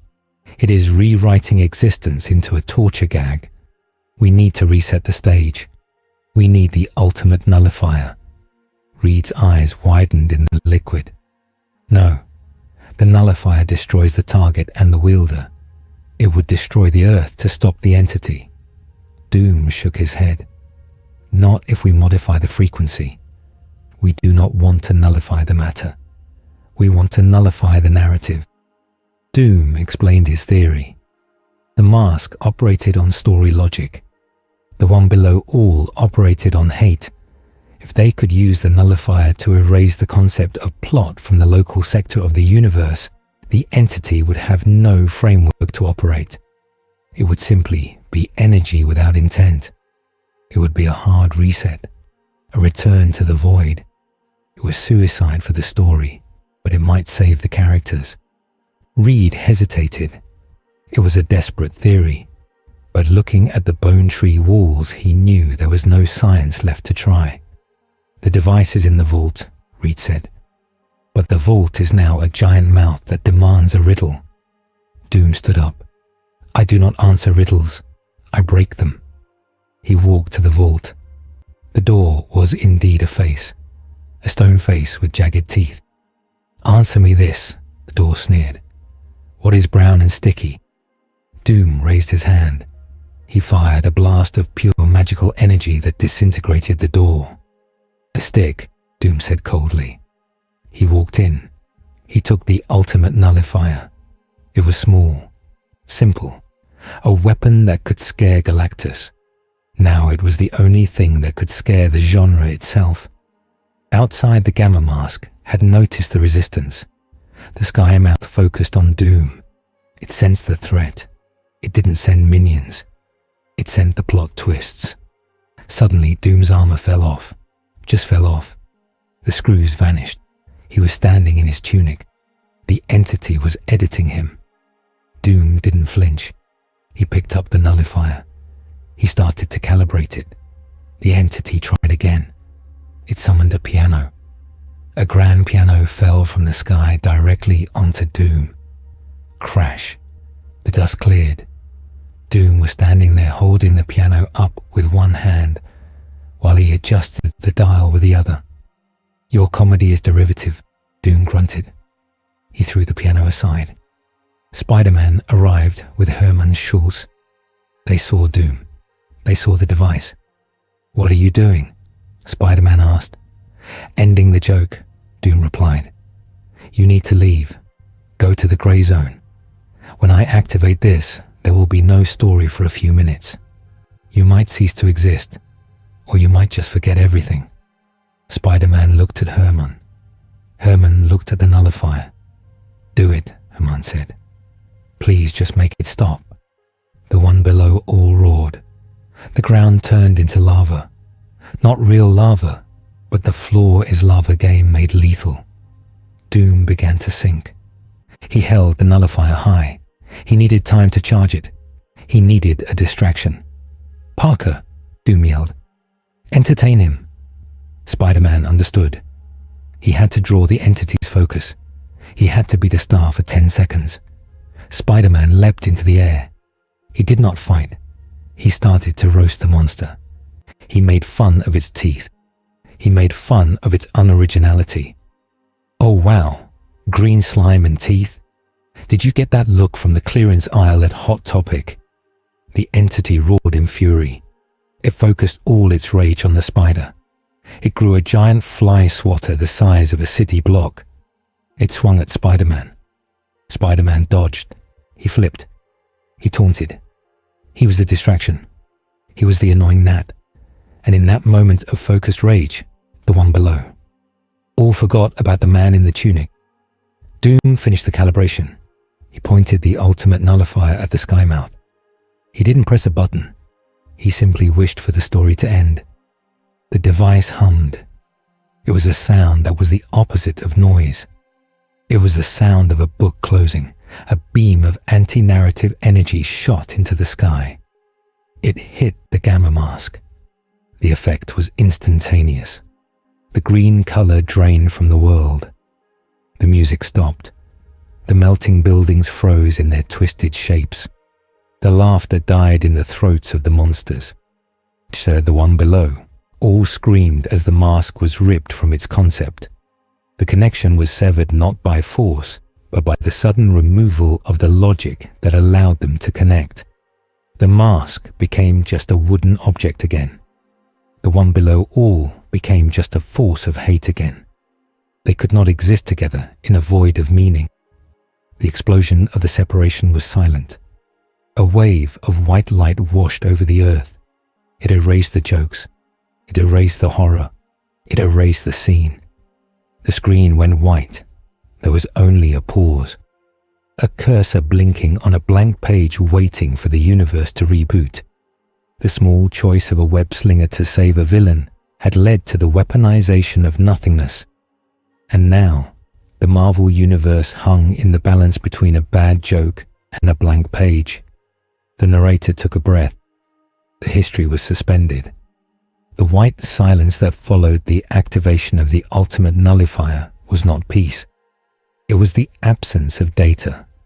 For a period of time that could not be measured, because time itself had been suspended, the Marvel Universe existed as a blank canvas. There was no up or down. There was no hero or villain. There was only the static hum of a reality that had been formatted, but not yet reinstalled. Then the reboot began. It did not start with a bang, but with a stutter. The color returned to the world in jagged blocks. The sky flickered from white to a bruised purple. The ground reasserted itself, but the textures were misaligned. The asphalt of New York City looked like wet clay. The buildings that had been turned into flesh and bone by the gamma mask did not revert to steel and glass. They calcified. The breathing skyscrapers died instantly as the narrative life force was cut off, leaving behind colossal skeletons of urban decay.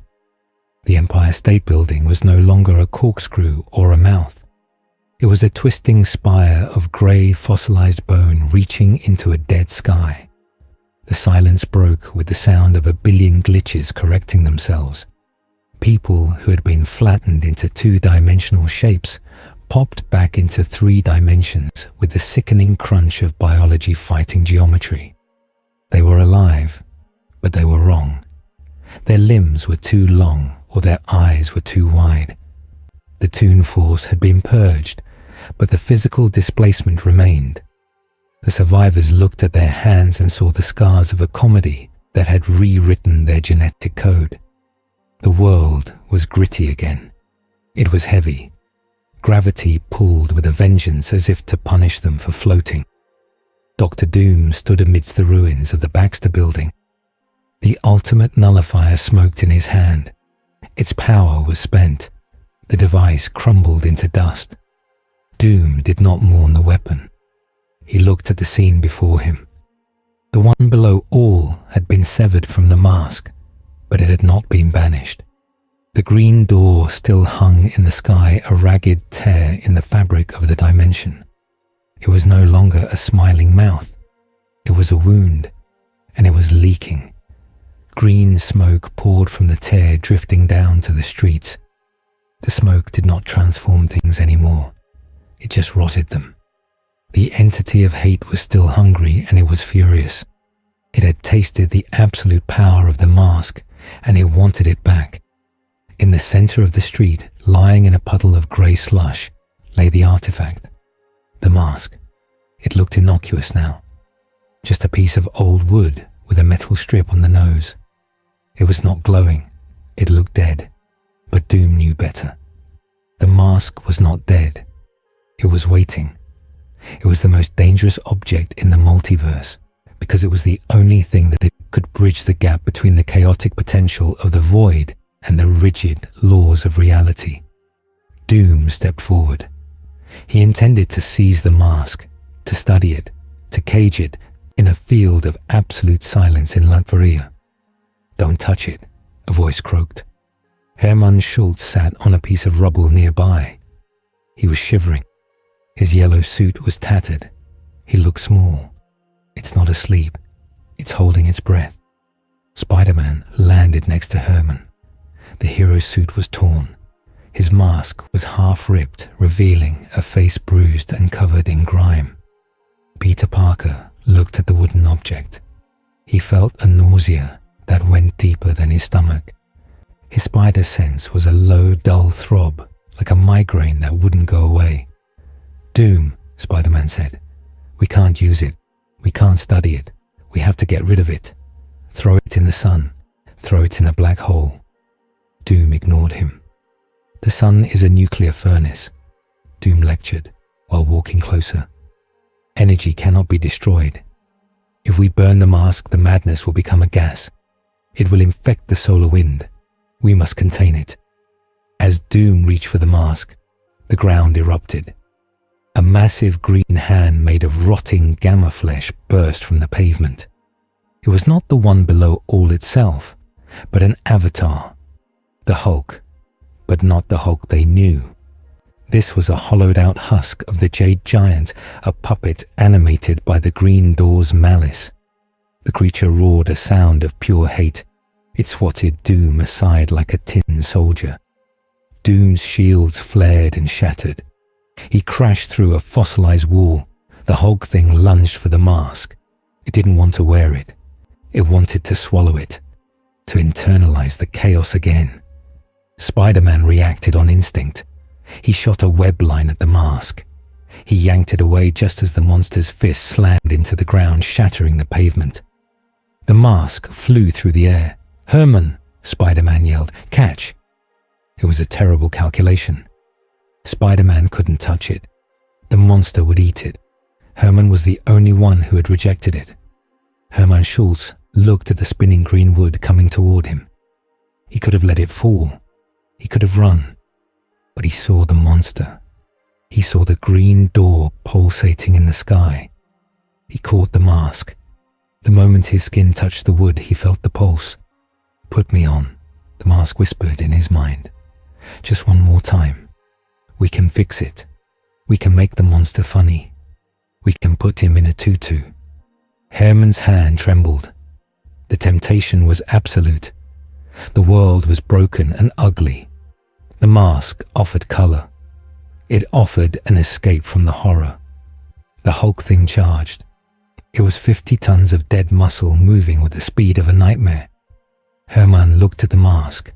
He looked at the monster. "No," Herman whispered. "No more jokes." He didn't put it on. He threw it. But he didn't throw it away. He threw it at Mobius. The TVA agent was standing behind a barrier of time energy he had erected. He was frantically typing on a temp pad, trying to find an exit vector. Mobius saw the object coming. He was a bureaucrat, not a goalkeeper. He fumbled the catch. The mask hit his chest and fell to the ground at his feet. The Hulk thing skidded to a halt. It looked at Mobius. It looked at the TVA agent's grey suit. It hesitated. The one below all remembered the boredom. It remembered the paperwork. The entity hated the TVA more than it hated the heroes, because the TVA represented the ultimate restriction. The monster roared and charged at Mobius. Mobius tapped his pad. "Pruning charge armed," he shouted, his voice cracking. He wasn't aiming at the monster. He was aiming at the mask. "Don't," Doom shouted, pulling himself from the rubble. "You will destabilize the narrative causality." It was too late. Mobius slammed the pruning baton down onto the mask. The glowing purple energy of the TVA's erasure protocol hit the green wood of the mask. The reaction was not an explosion. It was a scream. The mask was an artifact of the Toon Force, which is indestructible by physical means. The TVA technology was designed to erase time. When the two forces collided, they created a paradox. The mask could not be erased because it existed outside of time. The pruning charge fed energy into the mask. The mask absorbed the purple light. It started to spin. It drilled into the ground. A vortex opened.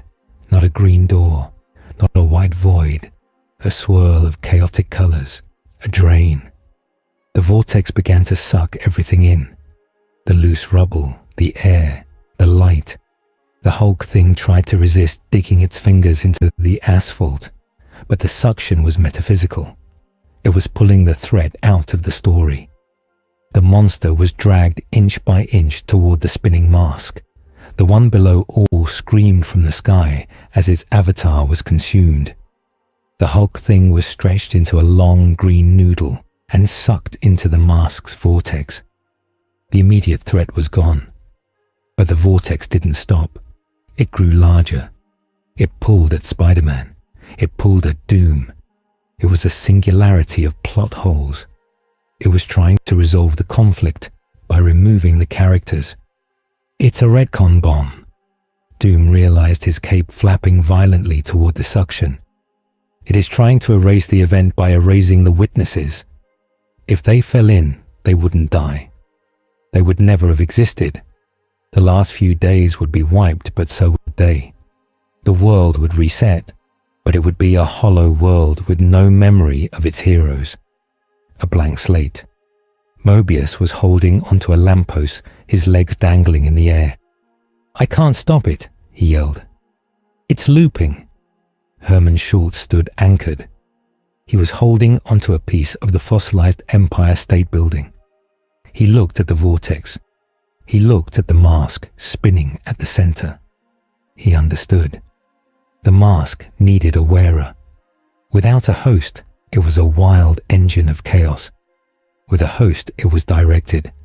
It was the only way to close the drain. Someone had to jump in. Someone had to put it on and tell the vortex to stop. But whoever did that would be trapped. They would be the cork in the bottle.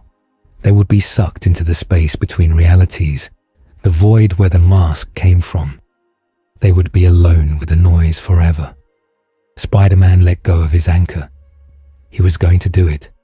It was his responsibility. He prepared to leap, but a blast of vibroshock hit him in the chest, pushing him back to safety. Spider-Man landed hard and looked up. Herman Schultz was standing there. He had his gauntlets powered up. But he wasn't aiming at the hero. He was aiming at the ground to propel himself. Herman looked at Peter Parker. There was no fear in his eyes anymore, just a tired resignation.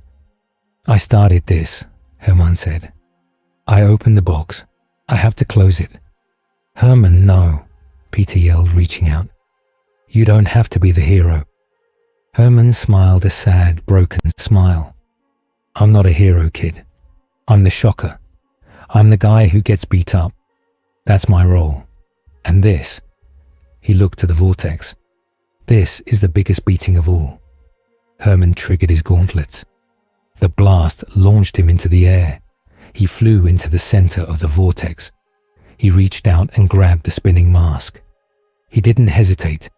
He slammed it onto his face. The transformation was instant, but it wasn't the zoot suit this time. There was no flash of light. The green energy turned grey. The vortex stopped spinning. It solidified into a block of grey stone. Herman Schultz was gone. The mask was gone. In the center of the street stood a statue. It was a statue of the Shocker, but he wasn't fighting. He was holding a finger to his lips in a shoosh gesture. The statue was made of an impossible material that absorbed light. The green door in the sky slammed shut with a final thunderclap that shattered the windows of the remaining buildings. The one below all was locked out. The connection was severed. The crisis was over. But there was no cheering. The heroes stood up in the silence. The world felt colder. The colors were desaturated. The Toon Force had been bottled, but it had taken a piece of the world spark with it. Spider-Man walked up to the statue. He touched the cold stone. It felt heavy. He knew Herman wasn't dead. He was inside, keeping the mask quiet, keeping the chaos bored. It was an eternal vigil in a grey room. The ultimate imprisonment for a man who just wanted to be someone. Now he was the wall that held back the madness. The aftermath was not a recovery. It was a scar. The global population had been traumatized on a level that defied therapy. The human race had seen the universe as a joke and they could never unsee it. Religion collapsed. How could you pray to a god when you had seen a man turn the moon into a smiley face? Governments became draconian. The fear of irregularity led to the banning of art, of comedy, of anything that deviated from the strict norm. The anti-whimsy laws were passed within a month. S.H.I.E.L.D. was reorganized into a reality policing force that monitored for the slightest violation of physics. A child drawing a picture of a blue sun was considered a threat. Imagination was labeled a Class 1 hazard. New York City was quarantined forever. The Bone City, as it was called, was uninhabitable. The fossilized buildings leaked a low-level psychic radiation that caused hallucinations. The Avengers disbanded. They couldn't operate in a world that feared the extraordinary. Thor returned to Asgard, finding Earth too grim. Captain America retired, unable to inspire a people who were terrified of hope. Iron Man became a recluse, obsessed with building reality anchors to pin the laws of physics down. The Age of Heroes ended not with a bang, but with a decree. In the sub-basement of the new S.H.I.E.L.D. facility built around the statue of the Shocker Mobius, stood watching the monitors. The statue hadn't moved in a year, but the readings showed activity inside. Deep inside the stone there was a signal, a faint rhythmic pulse. Mobius turned up the volume on the receiver. It wasn't a heartbeat. It was a laugh, but it wasn't a manic laugh. It was a quiet chuckled sob, the sound of a man watching a tragedy and finding the only irony left. Spider-Man sat on a gargoyle on a building overlooking the quarantine zone. He wore a grey suit now, no bright colors. He watched the statue from a distance. He remembered Herman's choice. He remembered the small man who saved the world by accepting his own mediocrity. Peter Parker took off his mask. He looked at it. It was just cloth. It held no magic. He dropped it off the roof. It fluttered down into the dark streets of the Bone City. He didn't need it anymore. There were no villains left to fight, only the silence to endure. The Marvel Universe had survived the mask, but it had lost its sense of humor. And in the cold, serious dark that followed, the world realized that the joke was on them. The timeline continued, but the story was over. The pages turned, but they were all grey. And somewhere in the space between panels, Herman Schultz sat in a chair in an empty room, staring at a wall, waiting for the applause that would never come. The file designated Omega Mask remains the only classified document in the archives of the United Earth government that requires a level 10 psychological clearance to view. 50 years have passed since the event.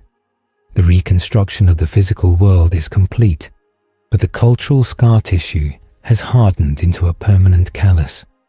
We live in the era of silence. Cities are designed with perfect symmetry. Architecture is utilitarian. There are no billboards. There are no neon lights. The color yellow is restricted for emergency services only. The Department of Normalcy enforces the curfew on imagination. Children are tested at age 5 for high levels of creativity, and those who test positive are sent to re-education camps in the Midwest, where they are taught the safety of algebra and the comfort of silence. The world is safe. The skies are grey. The stars are catalogued and feared. No one looks up anymore because they remember when the moon smiled, and they do not want to encourage it to do so again. In the center of the forbidden sector of Manhattan, the statue of Herman Schultz still stands. It has become a shrine not to heroism, but to gravity. It is the anchor that holds the reality together. The stone is covered in moss, but the moss is grey, because even nature is afraid to show color in the presence of the epicenter. A perimeter of sound-dampening field generators surrounds the plaza. Silence is mandatory within 5 miles of the statue. Pilgrims come from the settlements in Jersey. They do not bring flowers. They bring stones. They place a stone at the base of the statue to add weight to the world. They pray for heaviness. They pray that the ground stays under their feet and that tomorrow is exactly the same as today. They whisper their thanks to the patron saint of mediocrity, the man who saved the universe by refusing to be interesting. But the containment is not absolute. Nothing ever is. Deep beneath the plaza, in the monitoring bunker, a lone technician sits watching the seismic feeds. He's old enough to remember the time before. He remembers cartoons. He remembers jokes. He keeps a small locked box under his bunk containing a single red clown nose he found in the ruins. At night, when the sensors are calibrated and the world is asleep, he takes it out. He holds it. He looks at the monitors. The statue of Herman Schultz is supposed to be solid stone, but the technician knows the truth. The readings show a micro tremor that repeats every 24 hours. It is not a geological fault. It is a rhythmic tapping from the inside. On this night, the technician sees something new. A tiny hairline fracture appears on the cheek of the statue. It is invisible to the naked eye, but the sensors scream. From the crack, a microscopic puff of gas escapes. It is not steam. It is green. The technician watches as the gas drifts up and touches a single blade of grey grass growing through the concrete. The grass instantly turns a vibrant electric blue. The technician stares at the color. It is the most beautiful and terrifying thing he has ever seen. He knows he should hit the alarm. He knows he should purge the sector. The protocols are clear. But he does not move his hand. He looks at the blue grass, and he feels a muscle twitch in his face. A muscle he hasn't used in decades. The corner of his mouth lifts. He smiles, and in the silence of the bunker, the alarm does not sound, but the statue of Herman Schultz shifts its weight by a fraction of an inch. The silence is heavy, but but the punchline is patient. The mask is not gone. It is merely waiting for the audience to return.